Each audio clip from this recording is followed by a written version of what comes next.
Matinding balita ang yumanig sa bansa matapos tambangan si Vice Presidente Sara Duterte ng hindi nakikilalang mga armadong lalaki na umanitauhan ni Pangulong Kuting Jr.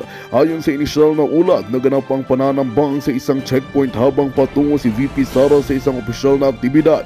Bagamat ligtas siya mula sa insidente, dalawa sa kanyang security personnel ang sugatan.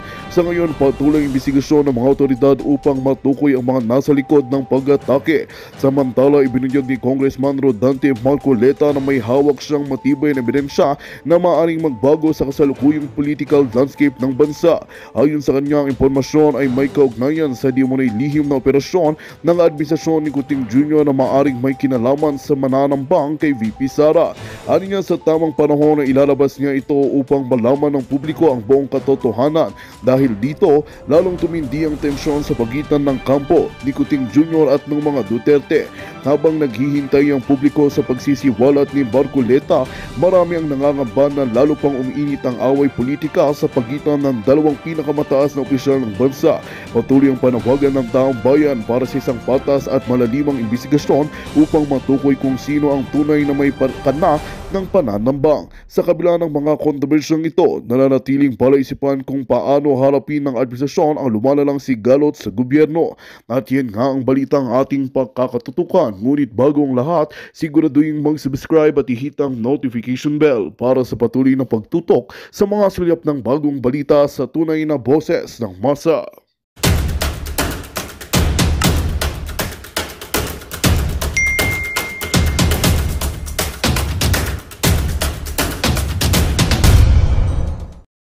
Mga kababayan sa iba't ibang panig ng mundong ito at sa iba't ibang panig ng Pilipinas, kamusta naman po kayo?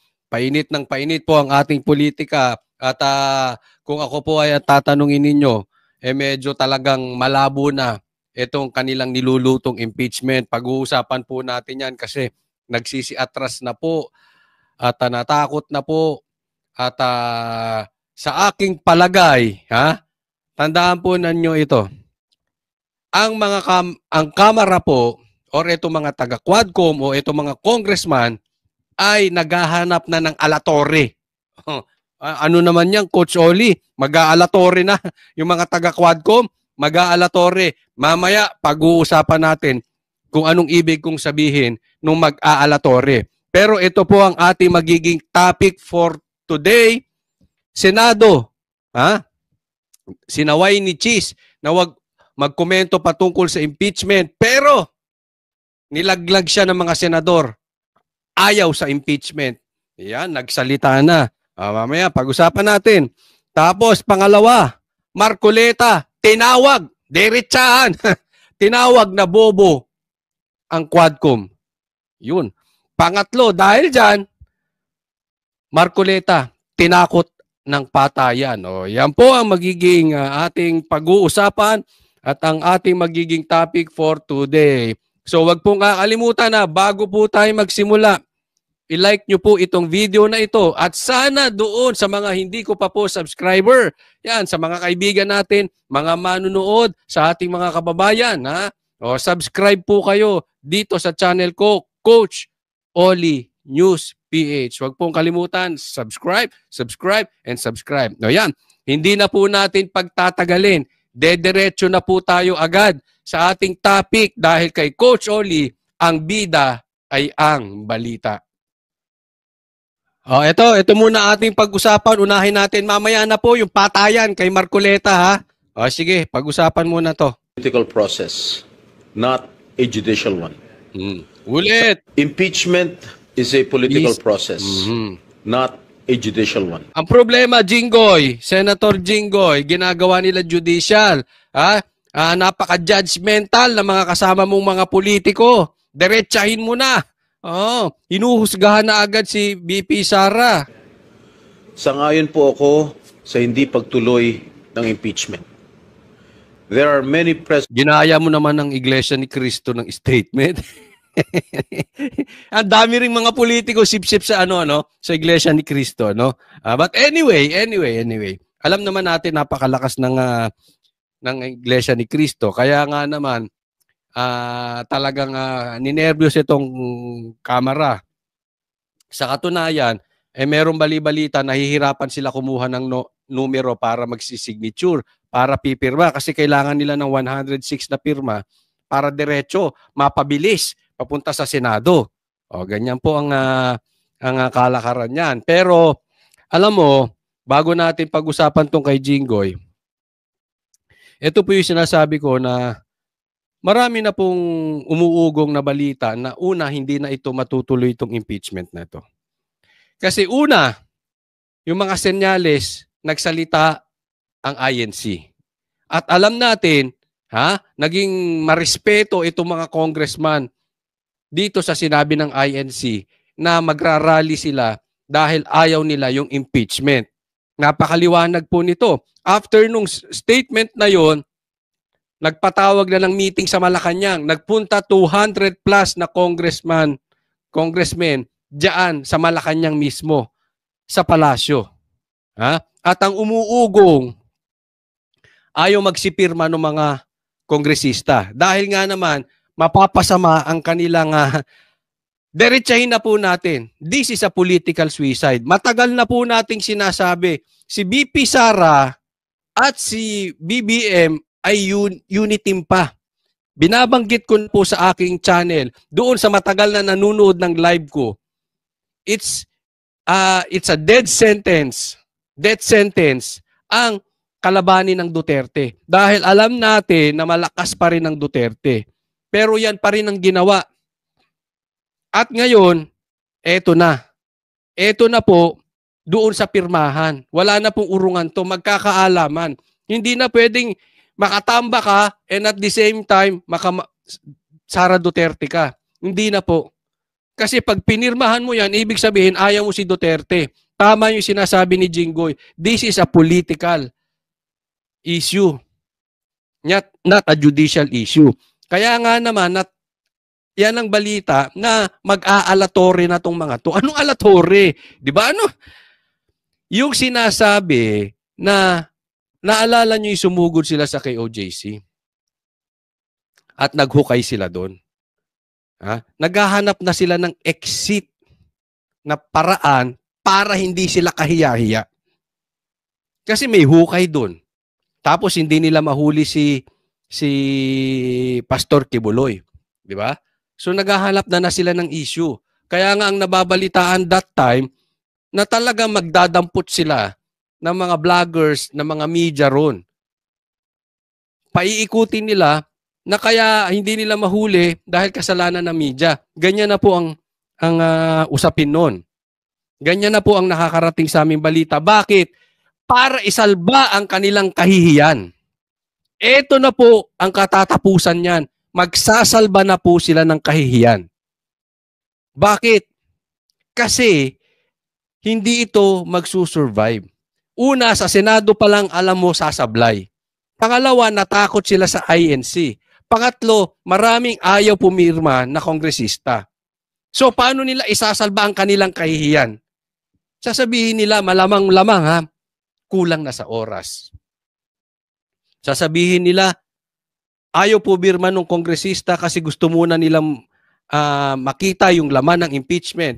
Pero pagka hindi sila pumirma, ibig sabihin, tatalakayin pa sa Kongreso. Pag tinalakay sa Kongreso, hindi naaabot. So ang anong excuse nila? Para hindi sila nakakahiya na hindi magtutuloy yung impeachment, na hindi magmumukhang tanga. Diretsahin na natin na hindi magmumukhang tanga si Martin, si BBM at ang Quadcom. Ano yun? Kulang na sa oras. Tingnan nyo po yan ang magiging exit route nila. Yan po ang pinag-uusapan ngayon. Yan na po ang kumakalat sa mga group chat ng mga reliable sources. Okay? So, paano? Sige nga, paano nila tatakasan yung nakakahiya na impeachment sila? Pagkatapos, andyan ang impeachment, hindi naman pala nila kaya na naramdaman nila ang lakas ng puwersa ng Duterte. Kaya tayo ay magdiwang at tayo ay patuloy na mag-ingay dito sa social media. Pressing problems in our country that need to be addressed, not only by the two highest officials, but also by us. lawmakers. Impeachment will only sow divisiveness and distract us from the urgent and pressing issues we must collectively address. Yun, nag-English si Jinggoy. Alam mo, sa dami mo nang sinabi dyan sa Senado, parang dito lang ako, eto lang ang nagustuhan ko sa sinabi ni Jinggoy. Sa dami-dami ng pinagagawa niya dyan, ayaw pa niyang palabas yung drug test. But anyway, yung issue ng drug test, 'di ba? Naalala nyo, no? Hinarangan niya 'yon, no? Pero hindi natin nagustuhan 'yon at maraming hindi nakagusto noon. Bagamat maraming hindi nakagusto noon, eto ngayon tama naman siya. Sa tingin ko pag tama palakpakan. Yung dati talagang mali, sablay talaga si Jinggoy doon. Dito tama siya. Yung impeachment na yan, i-divide lang tayo. Pero sa katunayan, Jinggoy, divided na tayo. Divided na tayo. Alam mo, eto sa kapanghalatan, kahit anuman ang reliyon nyo, eto ang paniwala. Yung nagdi-divide ng tao, galing sa dyablo yan. Damonyo. Hinahati ang bansa. Bakit? Sa kanilang agenda, sa kanilang political na pangarap. Ayan po yan. Kaya, tama ka dyan, Jinggoy, no? And, alam mo, nakakatuwa rito. Antahin natin. Ako kung ako tatanungin nyo, gusto ko matuloy yung impeachment. Bakit? Once and for all, matapos na ito. Dahil alam ko, hindi naman sila magtatagumpay. Magmumukha silang tanga talaga. Magmumukha silang tanga dyan. Kaya gusto ko matuloy. Tapos pag natuloy yan, 1 taon, 2 taon, hindi na pwede i-try ulit si BP Sara for impeachment. Ayan, tapos 2028 election na. 'Di ba? So sablay. Pero sa isang banda, ito yung napakaganda. Ang sarap nito, kain tayong popcorn habang inaantay natin na magpalusot, na mag-alatore itong mga kamera, itong Quadcom, ito si Martin, ito si BBM, kung anong palusot nila, bakit hindi nila matuloy-tuloy yung impeachment? Di ba? Ang sarap nun. Sabay-sabay tayong tatawa.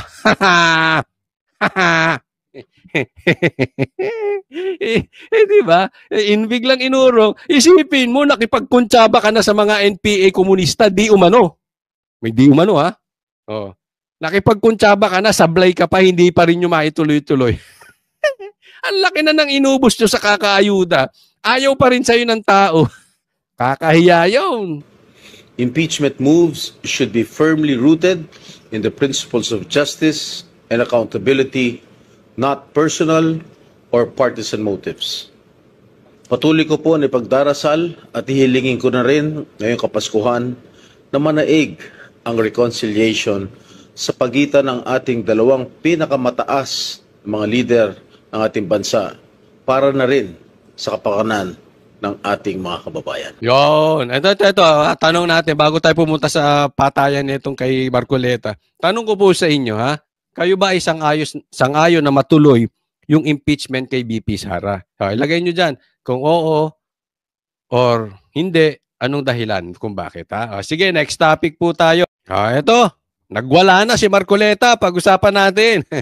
Rito, parte na po ng gusto kong gawin sapagkat hindi na ako masaya doon sa House of Representatives. Yun. Pagka nilalaban natin ang katwiran, pag sinasabihan natin sila kung ano yung tuntunin, kung ano yung dapat gawin para hindi nag-aaway-away. Baligtad po yung nangyayari. Pag ako na nagsasalita, guguluhin nila ako, pagtutulong-tulungan nila ako. Pati nga po yung hopya na kinakain ko, kukunin pa nila. Yun. Hindi, nakita naman natin yan, di ba? Parang mga bata, no? Oo, pagka nagsasalita si Marcoleta, actually, yung ginawa kay Marcoleta, ginawa din kay PRRD. Pag may sense na yung sinasabi, talagang ginugulo. Ito pa lang kay Marcoleta, umabot pa doon sa agawan ng hopya, matindi. Parang bata kayo diyang Quadcom. Ha? Ayaw nyo nang merong sense ang mga nagsasalita, ayaw nyo nang hindi papabor sa inyo. Para kayong mga bata or para kayong mga sindikato dyan. Ganun po. Ganun po yung mga taong yon. Nung isang araw po, nagsalita ako sa grupo ng mga hilot, yung mga kumadrona. Ayan, ito. Maganda tong kwento na ito. Oh. Nagsalita siya sa mga hilot, sa mga nagpapaanak. Mga ganito rin karami po, mas marami pa dito. Mm. Sabi ko sa kanila, magsusumbong din po ako sa inyo. Kasi, napagalaman ko pagka ang isang bata ay napanganak dito sa mundo at ang nagpaluwal ay kumadrona o yung hilot, yung bata na yon matalino pala. Yun. Totoo ba yan? O pag, ewan ko, hindi ko alam. Hindi ko masabi. Ha? May mga matatalino naman. But anyway, according to Marcoleta, pag pinanganak ng hilot, matalino. Oh. Alam niyo kung bakit? Bakit? Tingnan po ninyo yung mga kasama ko sa Quadcom. Ano? Napanganak lahat sila sa ospital. Ako napanganak ako, hilot po, dahil mahirap lang ang buhay ko. Alam mo, ang sinabi ni Marcoleta dyan, hindi lang niya diniretso. Pero sinasabi niya dyan, kayo Quadcom, mga bobo kayo. Dahil anak kayo sa ospital. Hindi ko alam kung totoo. Pero ang importante rito, ano yung sense nung sinasabi niya? Ha? Tinatawag niya ng bobo itong mga taga-Quadcom. Ay, mag-iingat ka, Marcoleta. Lalo na dyan kay Barbers. Mr. Demanda pala yan, gagayahin si Trillanes. Ha? May napanood ako, hindi demanda raw yung mga vloggers. Oo, pati pag-iinitan ata kami. Oo, pati daw yung mga vloggers na naging journalist. Sino pa ba yun? Nako! Matindi. Ha? Ganito na kanilang ganyan na ang kanilang tama ka, Marcoleta. Bobo yung mga yan. Siya nagsabi, hindi ako, baka i-demanda mo ako, Barbers, ha? Siya nagsabi. Diba? Ano ba ibig sabihin niya nun? Di bobo yung mga anak sa ospital. Anak din naman ako sa ospital. Bobo tayo parehas. Napanganak sa ospital, tingnan nyo, pumurol ang mga ulo. Si Paduano ba? Puro lang ulo? Yung English ni Dan Fernandez, mapurol ba? Si Abante. Sabi nila, magkaisa tayo. Gumawa sila ng manifesto. Kailangan kanya magkaisa tayo sa katapatan at paninindigan para alagaan natin ang ating bansa. Paano pagkakaisa yon?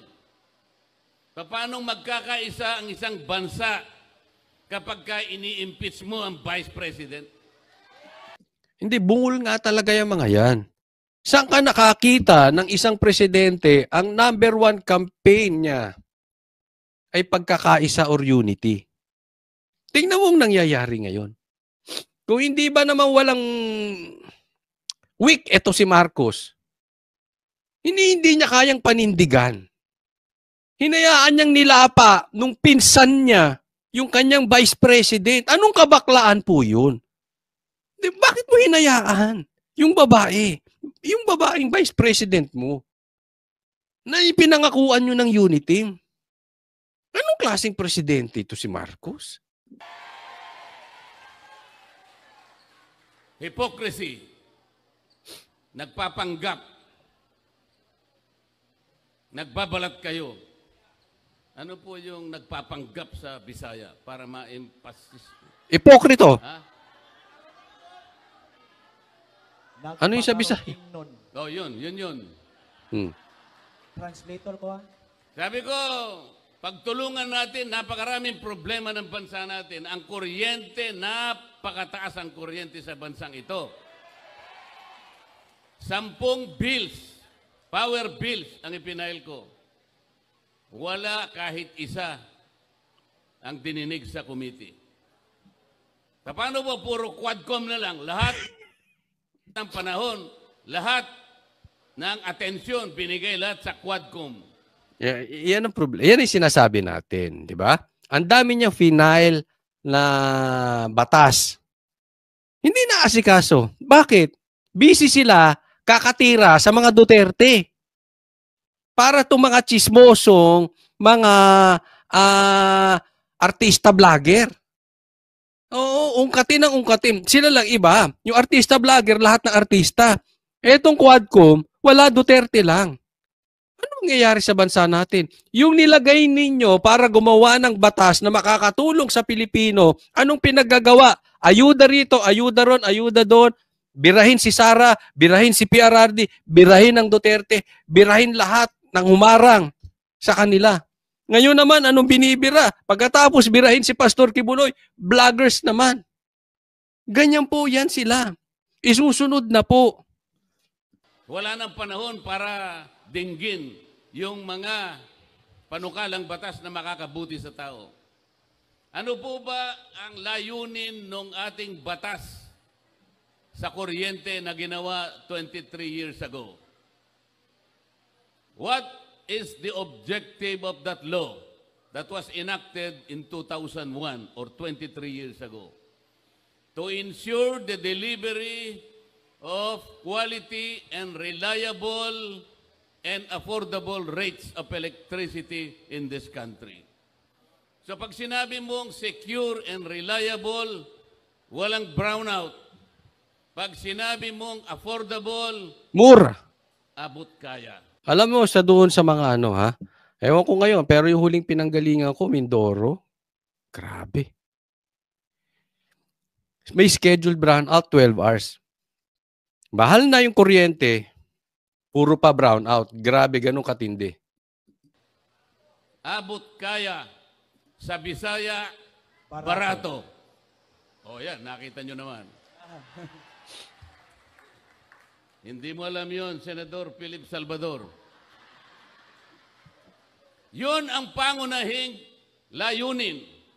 Pero hanggang ngayon, after 23 years, abot kaya ang kuryente, abot langit. Tinanggal nila ako sa Committee on Energy. Pag sinasabi ko, walang hustisya ang ginagawa natin, you are not following the rule of law. Tinanggal nila ako sa Justice Committee. Kasi i-impeach nila yung Vice President. Para hindi na ako siguro makasali, tinanggal nila ako sa Justice Committee. Ang sabi ko sa kanila, yun ang akala nyo. Subok-subukan ninyo na i-impeach ang Vice President. Yun! I will suggest to her that she should engage me as her defense counsel. Yun! Magaling. Kasi malinaw. Ito po problema nila. Alam nyo na ang estilo nila eh. Alam mo kami mga vloggers, ramdam namin to. Kasi nga, si Banat Bay ang dami ng demanda. Ganun po nila sila pinapatahimik. No? Si Pastor Kibuloy, ginipit. Si Marcoleta, tinanggal sa committee. At ngayon, pinatawag pa yung mga vloggers na nandoon sa Zoom meeting ng NBI. Yan na po ang isusunod nila, kami mga vloggers. Kaya hopefully, nandiyan kayo sa likod namin at tulungan nyo kami.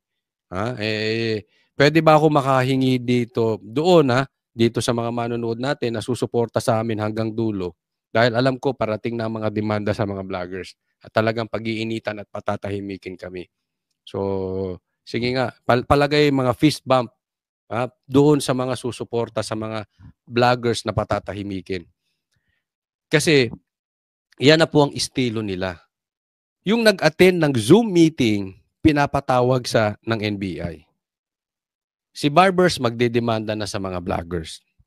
At pinag-uusapan na napapatawag sa Quadcom. No? Yan ang narinig ko kay Barbers. Yan na po ang galawan nila. Alam mo, hindi na po makatao. Hindi na po tayo parang demokrasya. Para tayong komunista na. Ang gusto nila, yung lagi lang nilang maririnig. Alam mo anong susunod dito? Paano halimbawa, yung Zoom meeting, nakipag-usap lang kay BP Sara, pinapatawag sa NBI. Halimbawa makipagkita kami kay BP Sara. Kakasuhan nyo kami? Dahil pabor kami kay BP Sara? Lahat na lang ng kaibigan ng Duterte, kakasuhan nyo? Na-meet pa naman namin si BP Sara. Malay nyo, magkita kami ulit. Malay nyo, lagi namin nakakasama si PRRD. Di ba? Ganun na. Zoom meeting lang pinapatawag nyo. What's next? Palala po to ng palala. Because they are getting desperate. Dahil kahit parang droga yan eh. Yung una tikim lang. Pero habang tumatagal, tumataas ang dosage mo kasi yung dating tikim mo hindi na tumatama. Same thing dito. Yung dating ginagawa nila, napapansin nila, hindi na umuubra. Teka muna, ginawa na natin to, ginawa na natin kay BP Sara, ginawa na natin to. Palpak pa rin. Subukan nga natin patahimikin kasi nalalaman ng taong bayan ang balita patungkol kay BP Sara through sa vloggers. Kasi yung media, hawak naman nila eh. Meron pa bang binabalita ko? Hindi purihin si Tamba? Karamihan sa mainstream media, hindi man lahat karamihan niya ng binabalita. Paano lang nakakarating ang balita sa taong bayan na totoo? Through vloggers. Kaya galit sila sa vloggers. Yan ang gagawin nila ngayon. Po ang nangyayari. Wala nang hustisya. Sabi ko sa kanila, bakit ninyo sinusuri ang confidential funds ng Office of the Vice President? Why? If you are honest in trying to enact a particular law, kasi po, inquiry in aid of legislation, there are more than 400 offices and agencies of government, beneficiaries of confidential funds. They were also notified by the COA. Meron silang audit observation memo. Bakit yung opisina lang ng Vice President ang ating iniimbestigahan kung talagang hindi kayo namumulitika? 400 offices ayaw nyong imbestigahan. Only the Office of the Vice President. Politika po ito. Pangalawa, sabi ko, Tindi, no? Di ba? Yan yung matagal na nating sinasabi to. Bakit hindi nyo imbestigahan kung sa tingin ninyo inaabuso ang confidential funds? Bakit kay BP Sara lang? Sigurado tayo mas malaki ang confidential funds ni Marcos. Bakit hindi nyo imbestigahan kung patas kayo? It doesn't mean kung ginastos ni Marcos sa tama o sa mali yung confidential funds, pero dapat iniimbestigahan nyo rin. 400 offices. According to Marcoleta, ang tumatanggap ng confidential funds. Sa 400 na yon, ang iniimbestigahan nyo lang yung ka-unit team ni Marcos na si BP Sara, Office of the Vice President. Marcos, ganyan ka na ba talaga ka-weak? Yung dati mong, hindi ka magiging presidente if not for BP Sara. Ganyan ka na ka-weak, Marcos? Na paano ka? Pinaimbestigahan?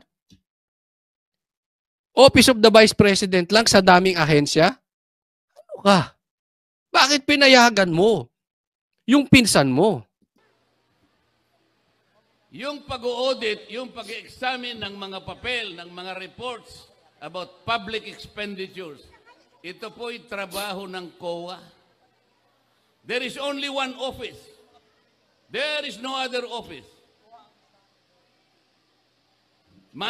Papel nga, mapapil. COA lang talaga nag-iimbestiga niyan. Ngayon, yung dapat na trabaho ng Quadcom, ng congressman, hindi nila nagagawa. Yung hindi nila trabaho, ginagawa nila.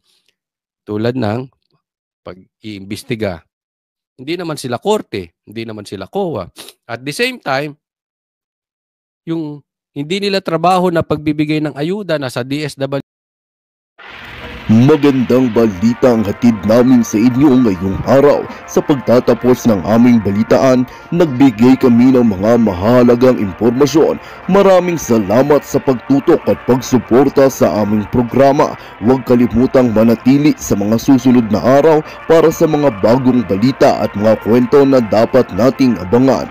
Mula sa Boses ng Masa, magandang araw, Pilipinas!